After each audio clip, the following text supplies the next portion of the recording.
Yep, you read that correctly. This brawler right now is S tier or maybe A tier. Anyways, in casual play, he's going to be absolute S tier brawler. But in competitive, I don't know if I can call Chester a competitive brawler. In case you stayed with me for, some time now, you know that when I'm talking about a brawler in general, I usually start up from their base kit. But I feel like Chester's base kit is actually fine. I see no problem with his base kit. But this base kit is not made for a competitive play. Okay, now I've gotta start with you. What does make this game actually a competitive game? Why Moko, for example, that has just came out, is not a competitive game, while Brawl Stars is actually a competitive game? Clash Royale is a competitive game, and Clash of Clans is a competitive game. They are all from Supercell, and they are all competitive for the same reason. There is no luck involved. Yes, now we can argue about some lucky options. For example, I don't know, the enemy team in Brawl Stars, forgetting to ban that brawler, or the cards that you begin with in Clash Royale. But let's be real, if the enemy team has a huge skill issue, you're going to beat them even with the wrong brawlers. And in Clash Royale, for example, if the enemy team gets you down one tower, you've still got those two towers left. If you're enough skilled while the enemy team is not enough skilled, you still can beat that, player. This is what makes a game competitive. There's the skill involved, and your skill is better than his skill, and there's no luck involved. You already know what I mean. Chester is luck involved. It's not about his main attack. It's about his supers. 5 supers. 5 completely random supers that can go from one to another.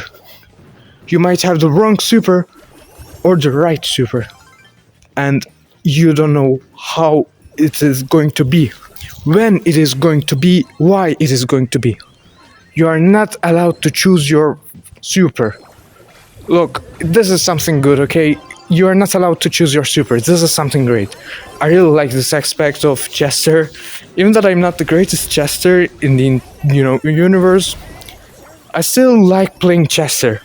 He's my favorite damage dealer, and I hate playing damage dealers, but I really like playing Chester.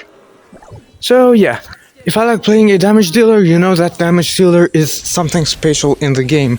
It's more fun involved and less competitive involved. The same thing goes for Edgar, for example. Edgar in casual play can be pretty balanced as a brawler. For a competitive play, it's horrible. Chester is also usually like this. Chester hardly ever goes to, above C tier. But there's a problem now. He has a Hypercharge. And the Hypercharge, even that it just got nerfed, it's still broken. The Hypercharge in question actually gives you a guaranteed team wipe. And you can cycle through supers very easily. So, what about this brawler then? It's too randomic, got a Hypercharge that is broken. How can we fit this brawler in a competitive play?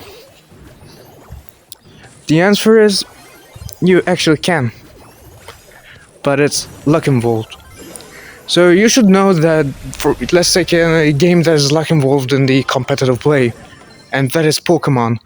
Pokemon has competitive players that play, but it's too much luck involved since it's not a guaranteed hit that you're going to do, and it's not a guaranteed, it's not guaranteed that you're going to do some moves, because maybe your Pokemon is freeze, your Pokemon is asleep, I don't know. So it's more luck guaranteed than actual skill. The same thing goes for Chester. So listen, I'm not saying that Chester is no skill. Chester has a mid skill cap. He actually used to have a high skill cap, but because of the Hypercharge now it's, in my opinion, mid. Because you should be, ready for every super. You should be ready for every super that is going to come out, because you don't know what super is going to come out. Sneak peek, that thing is useless. That thing is absolute horrible because you're still going to be in the same situation that you were without sneak peek. It's not going to be useful at all. One wrong super that the game might give you. Against a dynamite, you might not get that, dynamite super one that breaks walls. Maybe you've got the slowing area one. And because you've got that one super, now you've lost the game. So Chester, in my opinion, in a competitive play with, this situation is going to be a B tier brawler.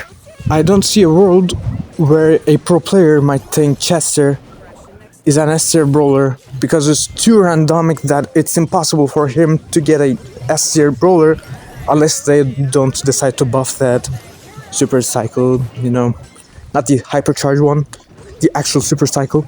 I hope they never do this because Chester with a super cycle is pretty broken, yeah, so anyways, that's all. Conclusions.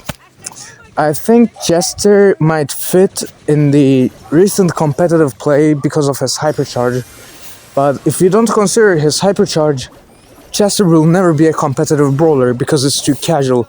It's more of a ladder brawler, but not a ranked brawler. Okay, that's all. Bye.